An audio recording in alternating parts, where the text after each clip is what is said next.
This will fire up talk at all those holiday barbecues. Pressure rising for more heads to roll at the IRS, but are unions standing in the way? Plus, first it was the AP, now the government snooping on Fox News. Who else is the government snooping on, and are you on the White House enemies list?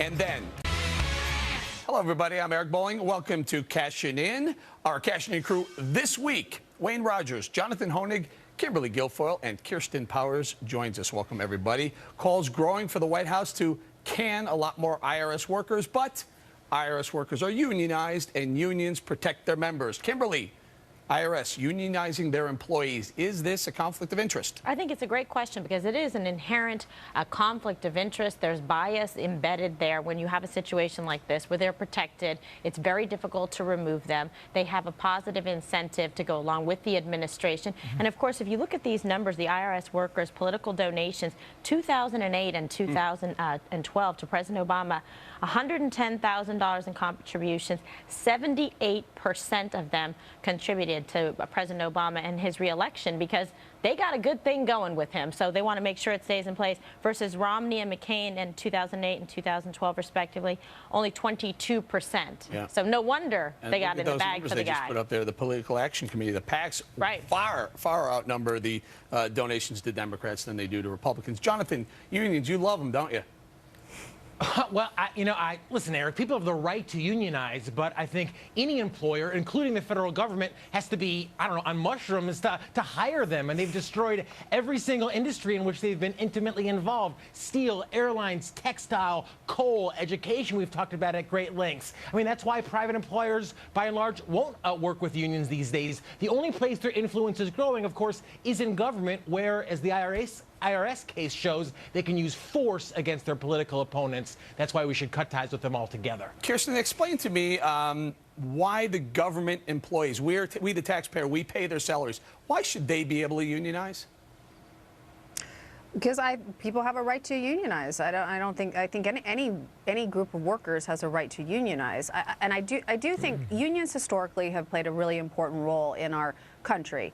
That said, it is time to look at some of the issues about not being able to fire people, whether it's firing teachers or firing government workers. You know, I worked in the Clinton administration, and we had somebody who was a civil servant in my little area who just never came to work. But Kirsten, allow me. What's going on? Lois Lerner, who pled the Fifth the other day, last week, in front of a congressional panel, saying that she didn't want to incriminate herself. She's paid by the taxpayer. We want to know what she knew, when she knew, but she wants to plead the Fifth, and she can.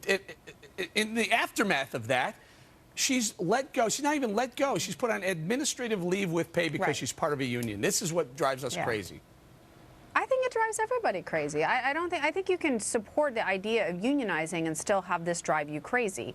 You know, I guess the argument in favor of not firing her right away is that they want to get all the information and find out what happened.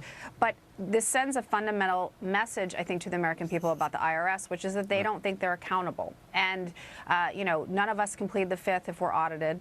Right. That'd be great. Let me move it on to Wayne. Wayne, you're okay with unions, but what about public sector unions? You're okay with those too?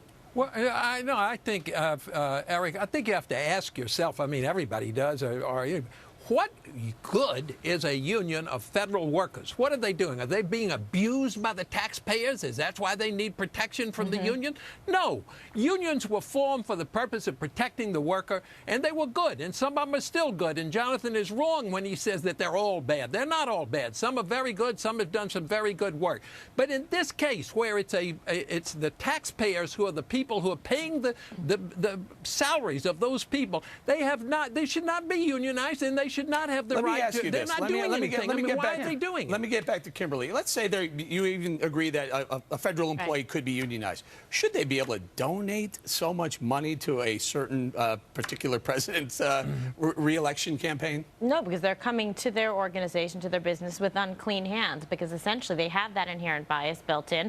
They're rewarding, in fact, the administration that put them in, that's keeping them in the jobs. It should be more privatized in particular. So if somebody is not doing their job, or if they're targeting American citizens, they should be able to be removed. Look at this situation here. We are rewarding deceit and tyranny with lowest learner and saying, hey, you can go ahead and lie to the American people, give you a little prepared statement, take the fifth, and collect a paycheck. Wow, that seems completely exactly. wrong. I mean, how long would that last in the private sector? It wouldn't last for 0. 1 hour, let alone 1 day or 1 quarter. I mean, I think ultimately, Eric, the bigger picture here isn't even to cut unions, but cut that government influence. I mean, the IRS could be literally 50 people in an office in Washington under a flat tax. But when you give government the power to regulate, to pick favorites, of course, you get cronyism, and the unions are thriving on cronyism. That's the only place they're thriving, in government. Kirsten, what about it? It just bothers me that the taxpayer pays these employees, they go ahead and give some money to their union, and their union turns around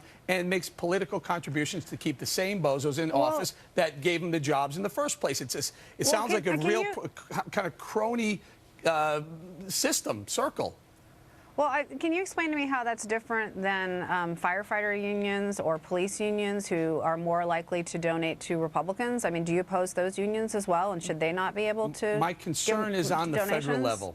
My concern is on the federal level. What's the difference? What's the difference? I mean, it's the same concept. It doesn't make any sense that. Because someone in Kansas pick out is certain paying unions to hate and other unions to like? You asked me a question. Excuse me. Let me tell you the difference. Hold on, guys. Someone in Kansas is paying their taxes. Their IRS collects their taxes, and that money is turned around, given to these IRS employees. Their union turns around and says, you know what? I like President Obama because he keeps me in office. I can plead the fifth when bad stuff happens, and I can keep my job. That's the problem. Well, it's no different than giving money to the mayor of New York City if you're part of the firefighters or Wayne, go ahead. There is a difference. Let me explain to you the difference. The difference is the federal government has the right to tax. That's the difference. And in the case of a local place, no, let me finish. No, they can tax your income. They can tax your income tax, and they can hold you accountable for that. Yes, there are state income taxes. Yes, and yes, there are local taxes. But they don't have the taxing authority that the federal government has. All right, Jonathan, last thought, quick. I think any employer, a municipality, big corporation, large corporation, that's why they're all moving away from hiring unions. We've seen the destruction they reap. Why would the IRS be any different, or any other branch of government? We're going to have to leave it there.